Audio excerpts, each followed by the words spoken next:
नमस्कार। देवरिया की आवाज रेडियो केसरी से प्रस्तुत है स्थानीय हालचाल। पहले मुख्य हालचाल। मुख बधिर बच्चों के कॉन्क्लियर इम्प्लांट के लिए आवेदन की प्रक्रिया शुरू। देशी कट्टा और जिंदा कारतूस के साथ एक अपराधी गिरफ्तार। 2 निजी स्कूलों पर विभाग ने लगाया 40 लाख रुपए का जुर्माना। शहर में पैदल निकले एसपी, सड़कों पर लोगों से की मुलाकात। असलहा लहराने का वीडियो हुआ वायरल, पुलिस जांच में जुटी। स्थानीय हालचाल के इस अंक के साथ मैं अनिकेत मिश्र। अब हालचाल विस्तार से। जिला दिव्यांगजन सशक्तिकरण अधिकारी प्रियंका चौधरी ने बताया कि जनपद में 0 से 5 वर्ष आयु के बच्चे जो बोल एवं सुन नहीं पाते हैं, मुख बधिर हैं, उनके लिए राज्य सरकार द्वारा कॉन्क्लियर इम्प्लांट योजना संचालित की जा रही है। इस योजना के अंतर्गत श्रवण बाधित बच्चों को सुनने एवं बोलने योग्य बनाने के लिए कॉन्क्लियर इम्प्लांट कराया जाता है। इसके लिए प्रति बच्चे लगभग 6 लाख रुपए का अनुदान सरकार द्वारा दिया जाता है। बताया जा रहा है कि विभाग द्वारा चयनित चिकित्सालयों में कॉन्क्लियर इम्प्लांट की सुविधा उपलब्ध कराई जाती है, जिससे बच्चों के जीवन में सकारात्मक बदलाव लाया जा सके। ऐसे अभिभावक जो अपने बच्चों का कॉन्क्लियर इम्प्लांट कराना चाहते हैं, वे आवेदन पत्र के साथ बच्चे का दिव्यांग प्रमाण पत्र, यूडीआईडी कार्ड, आधार कार्ड, फोटो, माता पिता का आय प्रमाण पत्र, निवास प्रमाण पत्र तथा जाति प्रमाण पत्र आदि आवश्यक अभिलेखों को संलग्न करते हुए आवेदन कर सकते हैं। आवेदन की प्रक्रिया शुरू हो चुकी है। बताया जा रहा है कि 25 अप्रैल तक इसके लिए आवेदन की प्रक्रिया चलेगी। इच्छुक और जरूरतमंद व्यक्ति आवश्यक जानकारी के लिए दिव्यांगजन सशक्तिकरण अधिकारी के कार्यालय से जानकारी प्राप्त कर सकते हैं।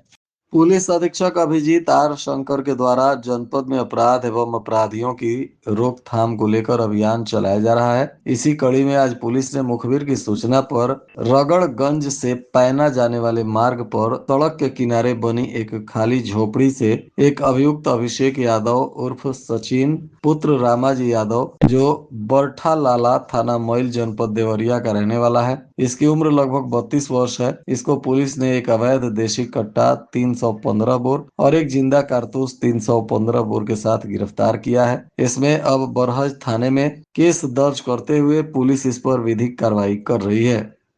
जिले में बिना मान्यता के संचालित हो रहे विद्यालयों पर बेसिक शिक्षा विभाग ने बड़ी कार्रवाई की है। बताया जा रहा है कि देसई देवरिया ब्लॉक में खंड शिक्षा अधिकारी गोपाल मिश्रा ने निरीक्षण की। इस दौरान 2 विद्यालयों पर कुल 40 लाख रुपए से अधिक का जुर्माना लगाया। निरीक्षण में कई अनियमितताएं भी सामने आई हैं। शशि चंद्र प्राथमिक विद्यालय बैजनाथपुर को कक्षा 1 से 5 तक की मान्यता प्राप्त थी, लेकिन वहां कक्षा 8 तक की पढ़ाई की जा रही है। इसके अतिरिक्त विद्यालय को स्वीकृत स्थान के बजाय किसी अन्य जगह से संचालित किया जा रहा है। इस विद्यालय को नोटिस जारी कर 3 दिन के भीतर स्पष्टीकरण मांगा गया है। इसी तरह ASMR public school Anand Nagar में भी 1 से 8 तक बिना किसी मान्यता के इसको संचालित किया जा रहा था। इस पर 25,10,000 रुपए का जुर्माना लगाया गया है। साथ ही एमआर इंडियन पब्लिक स्कूल में भी बिना मान्यता के कक्षा 1 से 5 तक का संचालन किया जा रहा था। इस पर भी 15,50,000 रुपए का अर्थदंड लगाया गया है। बीओ ने दोनों अवैध स्कूलों को तत्काल बंद करने के निर्देश दिए हैं। साथ ही इन विद्यालयों में पढ़ रहे बच्चों का नामांकन नजदीकी परिषदीय विद्यालयों में कराने को भी कहा गया है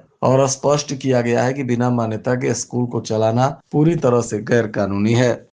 देवरिया शहर में पुलिस अधीक्षक अभिजीत आर शंकर पैदल ही भ्रमण पर निकल गए। उन्होंने सुरक्षा व्यवस्था का जायजा लिया और अधिकारियों तथा सुरक्षा कर्मियों को आवश्यक निर्देश दिए। साथ ही लोगों और व्यापारियों तथा राहगीरों से उन्होंने मुलाकात की, सुरक्षा से संबंधित जानकारी दी और जनपद में शांति, सुरक्षा एवं सौहार्दपूर्ण वातावरण बनाए रखने के लिए तथा आम जन में सुरक्षा की भावना को सुदृढ़ करने के उद्देश्य से पुलिस अधीक्षक सीओ सिटी संजय रेड्डी और सीओ यातायात सत्येंद्र कुमार राय तथा कोतवाली पुलिस के साथ शहर में पैदल गश्त पर निकल पड़े। उन्होंने प्रमुख व्यस्त मार्ग सुभाष चौक, अबू बकर नगर, रेलवे चौकी, कसिया, ढाला तिराहा, सब्जी मंडी सहित विभिन्न मार्गों एवं चिन्हित तथा संवेदनशील स्थानों का निरीक्षण किया।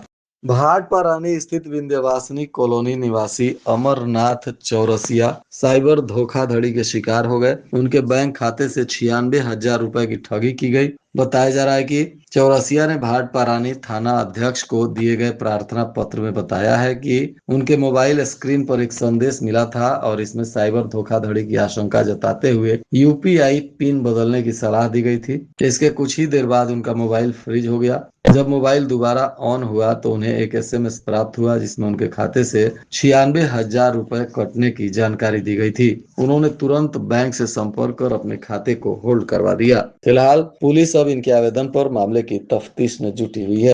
सलेमपुर उपनगर क्षेत्र में एक शादी समारोह के दौरान जयमाला के समय एक युवक के द्वारा असलहा लहराने का वीडियो सोशल मीडिया पर तेजी से वायरल हो गया। हालांकि अभी तक यह स्पष्ट नहीं हो सका है कि वायरल वीडियो हाल ही का है या पुराना है। पुलिस इसकी जांच पड़ताल में जुट गई है। इस वायरल वीडियो की हम भी पुष्टि नहीं करते हैं। वायरल वीडियो में एक युवक शादी समारोह के दौरान हाथ में असलहा लेकर लहराते हुए दिखाई दे रहा है। चर्चा है कि युवक की पहचान उपनगर के एक चर्चित व्यक्ति के परिजन के रूप में की जा रही है। हालांकि इसकी आधिकारिक पुष्टि नहीं हो सकी है। पुलिस अब वीडियो के आधार पर मामले की तफ्तीश में जुट गई है।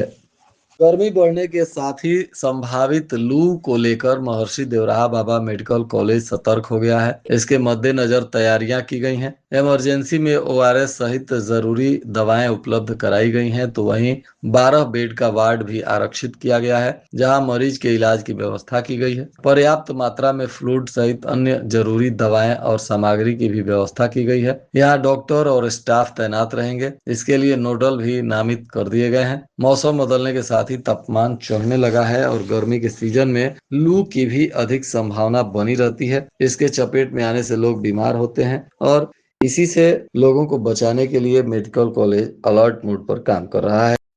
इधर फार्मर रजिस्ट्री के पेच और बोरे की कमी से गेहूं खरीद की रफ्तार सुस्त हो गई है। फार्मर रजिस्ट्री नहीं होने से क्रय केंद्रों से किसान लौट रहे हैं, क्योंकि जिले के करीब 35% किसान बिना फार्मर रजिस्ट्री के ही हैं। अभी तक 551 किसानों से 3,036,582 मीट्रिक टन गेहूं की खरीद हुई है। किसानों का गेहूं खरीदने को जिले में 96 क्रय केंद्र बनाए गए हैं, जहां अप्रैल महीने से 2585 रुपए क्विंटल की दर से गेहूं की खरीद की जा रही है। शासन ने जिले को 51,000 मीट्रिक टन गेहूं खरीद का लक्ष्य दिया है। शादी तिलक समारोह में भोजन बनाने को गैस मांगने वालों की संख्या 2,000 के पार हो गई। डीएसओ ऑफिस पर शादी को सिलेंडर मांगने वाले की दोपहर तक लंबी कतारें लग रही हैं। भीड़ संभालने को 4 पुलिसकर्मी और 3 निरीक्षकों को भी तैनात किया गया है। बताया जा रहा है कि सिर्फ गुरुवार को ही सिलेंडर की मांग करने के लिए 700 लोग पहुंचे थे। शादी विवाह का सीजन शुरू होते ही गैस सिलेंडरों की मांग अचानक काफी बढ़ गई है और इसके लिए जिला पूर्ति अधिकारी कार्यालय सुबह से ही लोगों की भीड़ को झेल रहा है। शहर के राजकीय इंटर कॉलेज के प्रांगण में शैक्षणिक सत्र 2026-27 में माध्यमिक शिक्षा परिषद प्रयागराज के नियंत्रणाधीन संस्थाओं में अधिकृत पाठ्य पुस्तकों की उपलब्धता एवं अध्ययन अध्यापन को प्रोत्साहित करने के उद्देश्य से एक दिवसीय विशाल पुस्तक मेला का आयोजन किया गया, जिसमें मुख्य अतिथि सह जिला विद्यालय निरीक्षक नीलेश कुमार पांडे ने इसका उद्घाटन किया। इस दौरान प्रधानाचार्य राम किंकर मिश्रा ने मुख्य अतिथि को पुष्प गुच्छ देकर स्वागत किया। जनपद में वाहन जांच अभियान चलाया गया। बताया जा रहा है कि यातायात प्रभारी गुलाब सिंह के नेतृत्व में पुलिस पदाधिकारियों और कर्मियों ने दुर्घटनाओं की रोकथाम के लिए शहर में अभियान चलाकर बस स्टैंड, भटवलिया चौराहा, सुभाष चौक, कसिया ओवरब्रिज एवं कसिया ढाला पर वाहन जांच अभियान चलाया। इस दौरान 116 वाहनों का ई चालान किया गया, तो वहीं 4 वाहनों को सीज भी किया गया।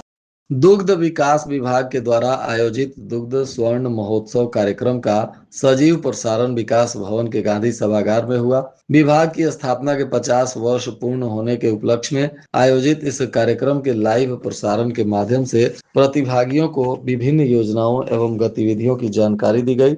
इस दौरान अधिकारियों द्वारा दुग्ध उत्पादकों, पशुपालकों एवं लाभार्थियों को आधुनिक तकनीकों, दुग्ध उत्पादन बढ़ाने के उपायों तथा विभागीय योजनाओं की विस्तृत जानकारी प्रदान की गई। साथ ही उत्कृष्ट कार्य करने वाले पशुपालकों को सम्मानित किया गया। इस अवसर पर चयनित लाभार्थियों को डीबीटी के माध्यम से प्रोत्साहन राशि हस्तांतरण की प्रक्रिया तथा योजनाओं के व्यापक प्रचार प्रसार पर भी प्रकाश डाला गया।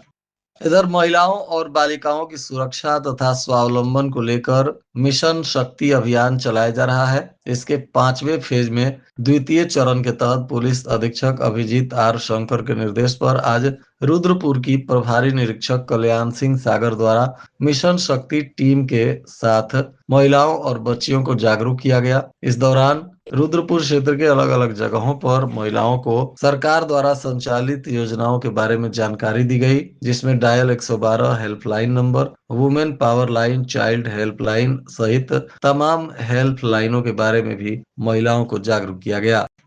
और आज के मौसम का तापमान देवरिया में न्यूनतम 26 डिग्री सेल्सियस और अधिकतम 38 डिग्री सेल्सियस रहने की संभावना है। हालचाल के इस अंक को आप हमारे YouTube, Facebook और Instagram पर भी सुन सकते हैं। इसके लिए हमारे चैनल को लाइक और सब्सक्राइब करें। साथ ही आप प्ले स्टोर से रेडियो केसरी के एप्लीकेशन को डाउनलोड कर सीधे अपने मोबाइल फोन में भी रेडियो केसरी की सेवा का लाभ उठा सकते हैं। अंत में मुख्य हालचाल एक बार फिर। मुख बधिर बच्चों के कॉन्क्लियर इम्प्लांट के लिए आवेदन की प्रक्रिया शुरू। देशी कट्टा और जिंदा कारतूस के साथ एक अपराधी गिरफ्तार। 2 निजी स्कूलों पर विभाग ने लगाया 40 लाख रुपए का जुर्माना। शहर में पैदल निकले एसपी, सड़कों पर लोगों से की मुलाकात। असलहा लहराने का वीडियो हुआ वायरल, पुलिस जांच में जुटी। इसके साथ ही रेडियो केसरी से प्रसारित स्थानीय हालचाल का यह अंक समाप्त हुआ। नमस्कार।